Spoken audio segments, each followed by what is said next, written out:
Hi submarine friends, welcome back to building my diesel electric submarine. So my progress is so far, hydraulic tank is in, hydraulic valve for the return line is in, and the filler is right here. I've just got masking tape on it so nothing falls inside.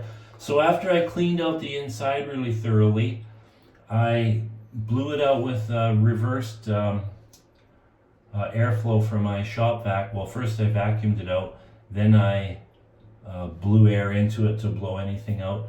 Then I cycled 20 gallons of oil through it. So I just filled it up, drained it, and then refilled it. So I've got a pail of oil here that's used, but only slightly used. But I don't want to put it in any machinery because it might be partly contaminated, whatever. But it's perfect for cleaning out this tank. Any little bit of sediment, any little shards or anything that could be in there will be flushed out with that oil. So there's a 1-inch valve down here. I don't know if you can see it. There's a ball valve here, and that's to shut off the oil for maintenance or working on the pump.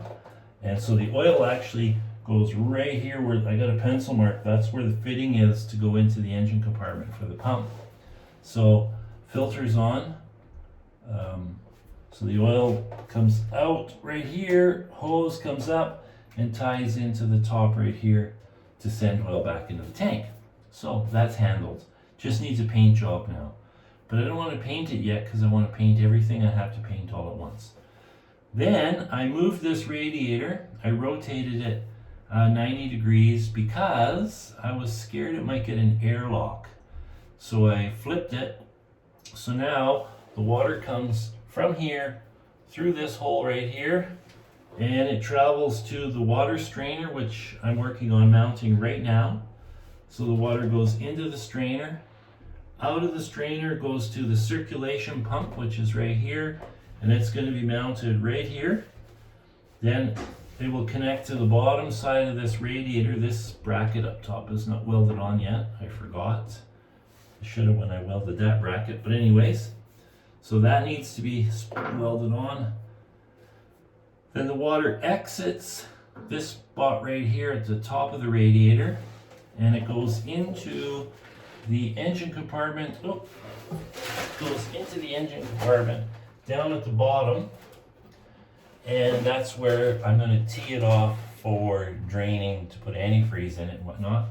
Then it comes out the top right here, and then the line will travel to here to discharge out to cool the exhaust valve. So now let's talk about the exhaust, because I was just playing around with that a little bit.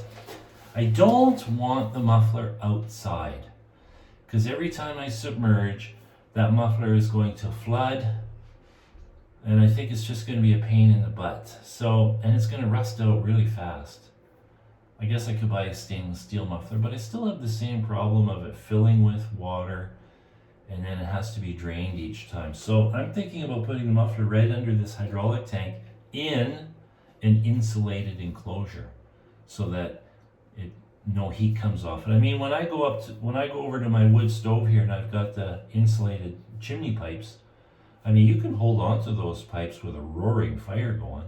So obviously you can insulate that just fine. So I'll make an insulated box right here that the muffler sits in, and then the exhaust system will come up right here and work its way out to this spot right here.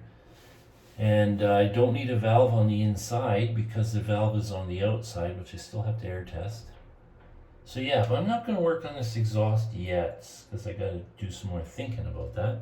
But I'm going to finish up this stuff right here. Then I can move on to mounting my air compressor.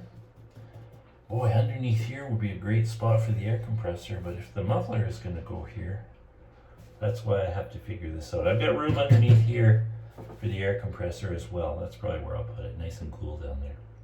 Yeah, I don't really want to have the compressor by an area that's going to have elevated heat. This thing here is going to be blasting cold air over here though, so that'll help. So that's my progress. I would really like to paint that. It's kind of ugly right now, but it sure worked out well. No problem. I'm pretty happy with it. Oh, there's a fitting on the top here that, I don't know if you can see it, but there's a tube sticking out, and that used to have a gauge on it or something. I don't know what it did. But anyways, I'm going to connect to that, and I'm going to put an airbag. So I've got my original hydraulic tank was connected to an airbag from a suspension system. So what'll happen is when the oil expands and contracts, I don't want the oil vapors and hydrocarbons to come into the atmosphere in here. I want it to be a sealed system. So I'm going to put the airbag connected to that so that air volume can change a bit. Because it's a hydraulic motor, there's no cylinders. It's only a hydraulic motor, so the volume doesn't change in the tank other than from heating and cooling. So it's not much air volume. But I still want to contain it so that I don't have the smell from the oil. I think that's a good idea. I don't know if I need to do that, but it makes me feel better. So that's it. That's all I got to say. That's it for today. Keep working on that. Ciao.